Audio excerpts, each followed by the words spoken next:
Սուրբ Հարության տոնից ուղիղ մեկ շաբաթ առաջ հայ առաքելական Սուրբ եկեղեցին նշում է Ծաղկազարդը, որ խորհրդանշում է Քրիստոսի հաղթական մուտքը Երուսաղեմ։ Այս իրադարձության մասին Ավետարանը վկայում է. «Եվ բազում ժողովուրդ իրենց կեսները փռեցին ճանապարհի վրա, իսկ ուրիշները ծառերից ճյուղեր էին կտրում ու փռում ճանապարհի վրա։ Ժողովրդի բազմությունը աղաղակում էր եւ ասում. Օվսաննա, օրհնյալ լինես դու, որ գալիս ես Տիրոջ անունով»։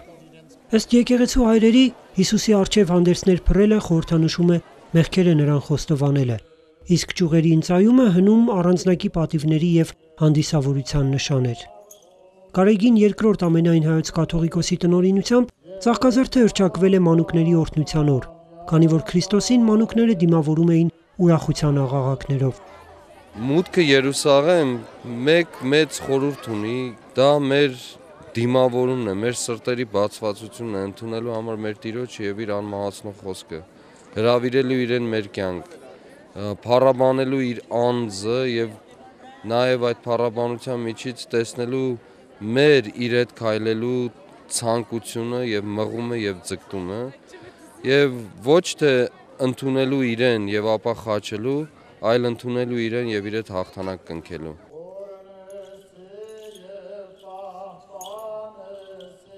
Այսօր առավոտյան ժամերկության ավարտին վեհափառ հայրապետի հանդիսապետությամբ Մայր տաճարի բակում կատարվեց Անդաստանի արարողություն եւ մանուկների օրհնության կարգ։ Այնուհետև նորին սրբությունն իր գնահատանքը բերեց մանուկների ծնողներին, որոնք գիտակցելով օրվա խորհուրդը, իրենց ավագների հետ միասին Ծաղկազարդը տոնախմբում են Մայրաթոր Սուրբ Էջմիածնում։ Արարողակարգից հետո հայոց հայրապետը փոքրիկներին խաչեր նվիրեց, իսկ ժողովրդին բաժանվեցին ուռենու օրհնված ճյուղեր։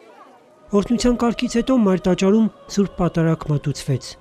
Այս անգամ Սուրբ Խորանին Մայրաթորի սարկավագած դասի կողքին սպասավորում էին նաև մանուկ դպիրներ, որոնք ծառայում են Հայաստանի տարբեր եկեղեցիներում։ Պատարագիչն էր Մայրաթոր Սուրբ Էջմիածնի արտաքին հարաբերությունների եւ արարողակարգի բաժնի տնօրեն Տեր Նաթան arczepiskopos Հովհաննիսյանը։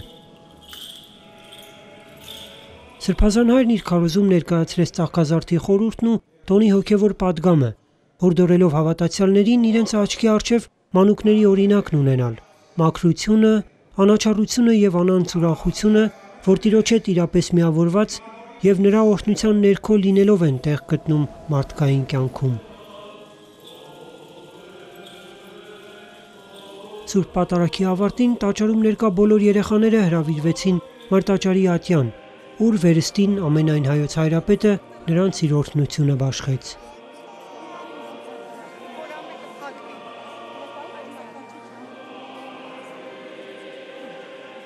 Նշան Աբասյան, Արթուր Մանուչարյան, Արտաշես Մաթևոսյան, Եկեղեցական կյանք։